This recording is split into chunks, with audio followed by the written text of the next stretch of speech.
Bien-aimés frères et sœurs dans le Seigneur, je vous salue au nom de Jésus. Shalom à vous, depuis là-bas vous êtes, vous me suivez en direct. Je suis venu ce jour avec un message particulier, comme d'ailleurs toutes les fois que vous m'avez toujours suivi. Je viens toujours avec un message particulier pour vous édifier, pour vous enseigner de la part de notre Seigneur Jésus-Christ. Que Dieu vous bénisse. Aujourd'hui, je suis venu avec un message qui n'est autre une vie abondante. Et donc, vous voyez, les gens tombent dans le malheur. Mais un messager fidèle apporte la guérison, c'est-à-dire la santé. D'après le texte qui est écrit dans Proverbe 13, le verset 17. Un messager fidèle apporte quoi? Un messager fidèle apporte la santé. Comment quelqu'un peut-il apporter la santé? Est-ce qu'une personne malade peut apporter la santé? Est-ce qu'un cœur brisé ou une personne qui n'a pas encore géré l'état dans son cœur peut apporter la guérison aux autres? Qu'en est-il de quelqu'un qui se bat contre ses émotions, qui sont hors de contrôle? Est-ce que ce type de missionnaire apporte un évangile sain dans un pays étranger? À une ville comme celle dans laquelle tu vis.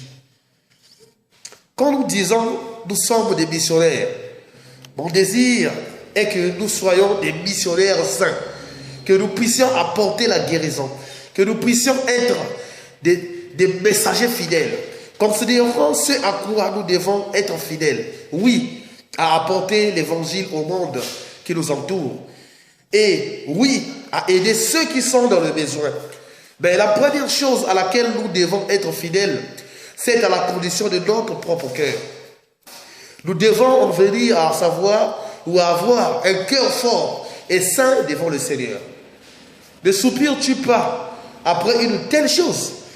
Ne soupires-tu pas après la guérison, la sainteté, la santé et après un fort bien-être spirituel à l'intérieur? Ne souhaites-tu pas t'éveiller le matin et avoir la vie, la joie, la paix, l'abondance que Jésus a promis? Il a dit, je suis venu te donner la vie, une vie de médiocrité pour que tu puisses vivre pauvrement, une vie blessée, en colère et troublée. Attends, est-ce bien ce que Jésus a dit?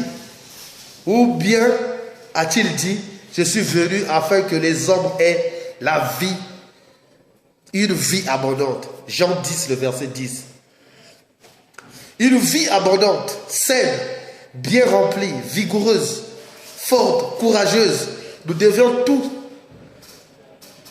faire pour devenir les chrétiens, ou des chrétiens qui reconnaissent que cette puissance vient d'un cœur qui a été guéri, qui est rendu saint et entier en lui, et en lui seul.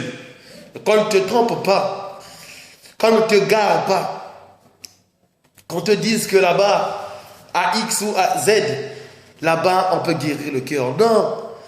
Si tu vas pour aller chercher des fétiches, le fétiche ne donne que la paix pour un moment. Tu vas chercher les gris ailleurs, ça te donne la paix pour un moment. Aujourd'hui, je vois même des gens qui abandonnent leur demeure pour aller habiter dans des coins inattendus sous prétexte d'avoir la paix là-bas. La paix ne vient nulle part que par Jésus-Christ. Ah, c'est lui qui donne la paix. C'est lui qui donne la joie. C'est lui qui a donné sa vie sur la croix pour que toi et moi nous soyons sauvés. Et il a dit sur la croix de Golgotha, tout est accompli. Et donc aujourd'hui, sache que si tu es missionnaire, si tu es fidèle de Christ, avant que tu puisses évangéliser, enseigner la parole de Dieu ou apprendre à d'autres des choses que tu as apprises, tu dois d'abord soigner ton propre cœur. Comment se fait-il que quelqu'un qui a faim, qui cherche à aller donner à manger aux gens? Non, la charité bien ordonnée commence par soi-même. Guéris-toi et puis tu pourras apporter la guérison aux autres. Mais la guérison ne peut venir que par lui seul. Celui qui nous a consacrés, celui qui nous a appelés, celui qui nous a mandatés. Laisse que cette parole t'apporte la paix, la joie et la guérison totale et parfaite dans ton cœur, dans ton âme, dans ton esprit, pour que tu sois capable d'apporter la la guérison aux autres. Il a dit, je te bénirai pour qu'au retour, tu sois une source de bénédiction pour les autres. Que Dieu bénisse sa parole, que Dieu te bénisse abondamment. Amen.